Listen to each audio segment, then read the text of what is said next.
Hello, beautiful people.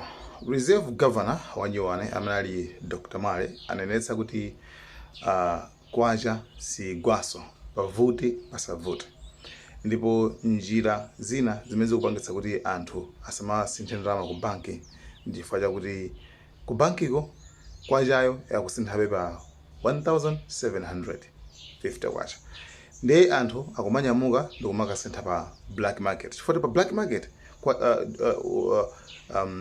$1 is equivalent to 4,000 Malawi kwacha. Ndiye anenetsa kuti apeza njira zingapo zimene iwo athetsere mchitidwe ngati umene uwu, ndipo dola ija sikuti kamene kwacha sikuti ayigwetsanso ku bankiko kuti anthu azikasinthira kumene ngati anthu akumathawa tingoyerekeza ngati for example abit William Dowd Manes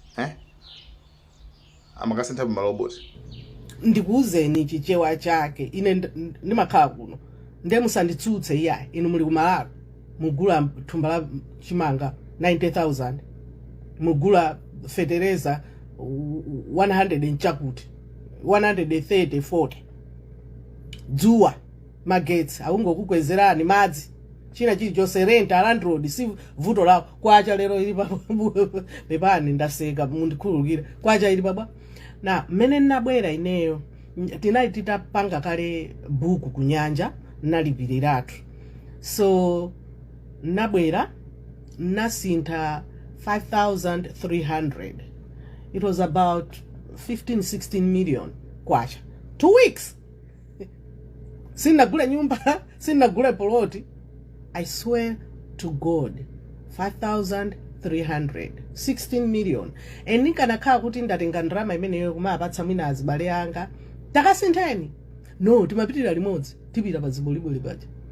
Kaya iweyo wakuboma ukumva kuti ndimasintha pa ziboliboli piro kauza ambo yako undiuze kumene ndingakasinthe ku banki mungandipatse 1,000 kauza ambo yako iweso timaona ma drive akubwera udzasintha pomwepo. Nde inuyo musamapo sitsa anthu musatiuze za blood fucking nimakasintha pa ziboliboli mandipetsa nde olimbana nawo exactly. Ndichani chimene mukupanga kuti zimenezi za mtundu umenewo zithe kuti anthu akufuna dola sakuyipeza ku mabanki koma ikapezeka pansewu kumene akugula pa mtengo okwera.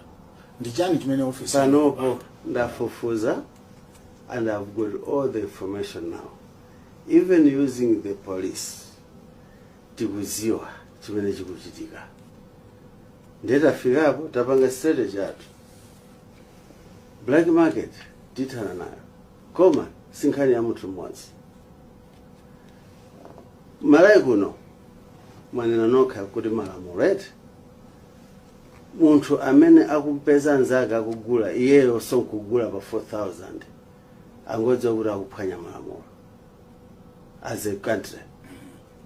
and zimene zitu mdziko lino wa governor mwakhamu system tayambiri zikuchitika kuyambira kale kale.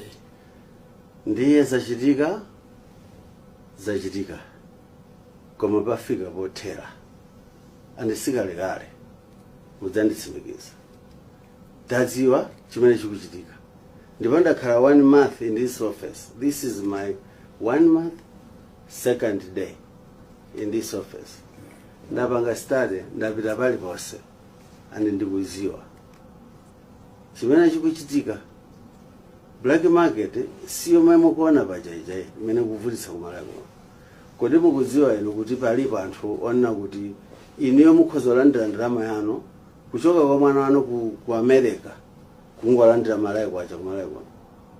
Mwana wanu kumulanda dola chamate akutumizirani ija kumulanda ukoko wina kuimba phone kumuza mbale wake kuti kapatse a Gabriel Malawi kwacha equivalent at 4,000.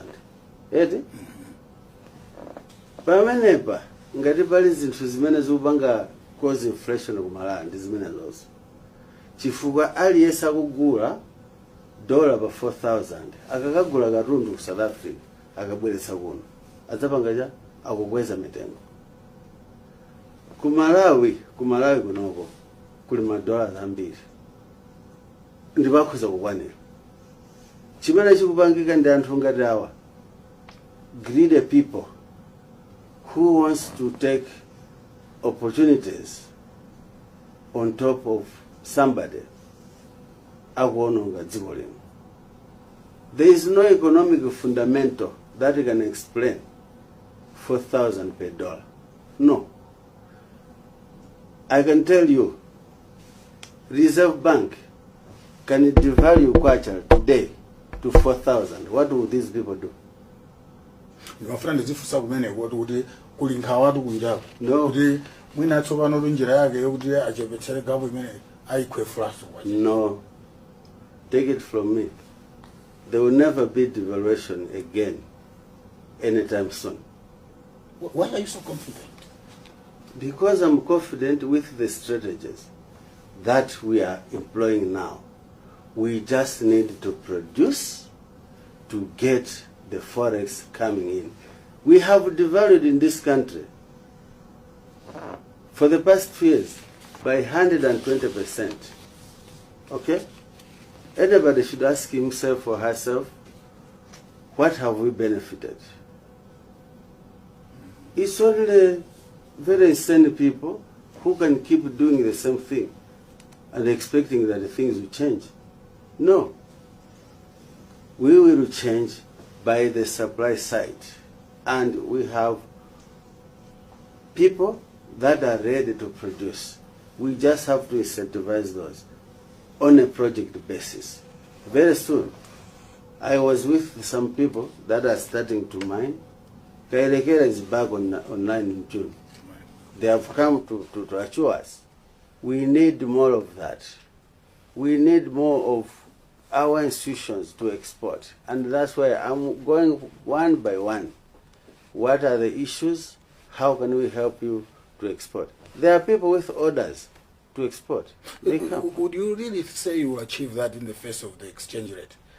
The disparities that we see. You keep talking about enhancing production for export. Yes. But would we really be there? Yes. With the scenario we're in? Because the disparity we are talking is because of the supply. It's not there. We hit the supply. This disparity of move will go down. And it is a duty of everybody to kill the black market. Kodi, I will start from the legal point of view. That is illegal. Do you agree? Well, it is, but I would ask you, what are you doing about this illegal thing? Now, because it's there, we go on the street now, I will buy the dollar at 4,000. I will not get it in the bank. I will arrest you. No, I won't get it in the bank. No, you get it. You get it. But you choose to go there. Right. The Attorney General, Mr. Tabo Chakaga Nyirenda, himself once worked here at the central bank. You know, he recently discussed the problem of forex in the public domain. And the issue of the black market was one of the issues he highlighted a lot. If I got him well, he feels even my banks are now Are you aware of this? And what are you doing about it? Yes, I'm aware of that. And I take every feedback very seriously. And I've sat down with Attorney General. We have reviewed what he said.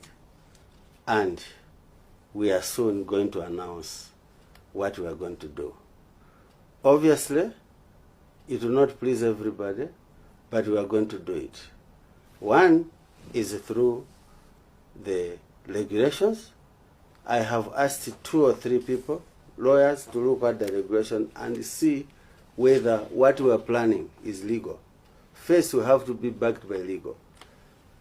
What will the Parliament people say?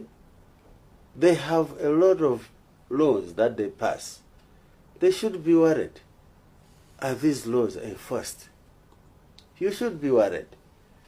There are laws in Malawi, and laws are made to protect the poor, to protect those that are vulnerable from people who are greedy like these people. And we are not enforcing that law.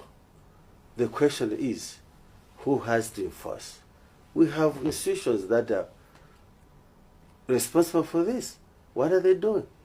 It's not only the Reserve Bank, but I've rallied them all. They were in my office, including judiciary.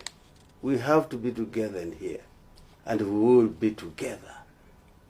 We are fighting a war in this country against the umphawi. Tikulimbana ndi umphawi. Ndipo nkhani yaikulu kwambiri pa umphawi mdziko lino ndi nkhani ya chakudya. Chaka ndi chaka timaonkhetsa ndalama pamodzi ndikupatsa anthu kuti ayesere kutulutsa chakudya. Koma chaka ndi chaka tikugulanso chakudya tikupita kukapatsa anthu. Zimene zizi zikukhudza bwanji kayendetsedwe kachuma mu ofisi yanu? Zikukhudza kwambiri chifukwa monga mwanenera right? Timathandiza anthu ndi katundu woti apangire ulime alime chimanga. Katundu amene ndi fertilizer silipanga kuno. Timatulutsa forex yambiri kugula katundu amene uchayo. Koma pafika ponso poti anthu aja alibe chakudya. Kufikira poti tikuena sogula chimanga. And chikuchitika chaka ndi chaka. Chaka ndi chaka. Nchifukwa chake munamvapo pakati apo Minister of Agriculture kuti no mwina approach yakhala ili walakwika. One, munthu amene tikumpatsa fertilizer kodi ali ndi mphamvu zoti akhoza kulima. Ngati alibe mphamvu tingapeze njira ina kuti timuthandizire kusiyana ndi kumpatsa fertilizer kuti tagula ndi forex. Pali bwino fertilizer aperekedwe kwa munthu amene ali ndi mphamvu angagwiritsa ntchito kuti alime akolole zokwanira. So kauni amene anakhala akupanga Minister of Agriculture ndi amene ayuza ngati chaka chino ulimi umene ukuchitikawo anayesetsa kuti ena akhale mu thandizo la boma longo olandira ndalama lija, ena akhale olandira fertilizer chifukwa choti ali ndi mphamvu, komanso ena akhale ndi mwayi obwereka ngongole nkugula fertilizer chifukwa chakula chinani ife awo. So kugawa anthu kumene kunapangika kuja ndikukhulupirira kuti kupanga address zinthu zimene zakhazi kupangika kumbuyo kuti tikugula fertilizer tikugula chimanga.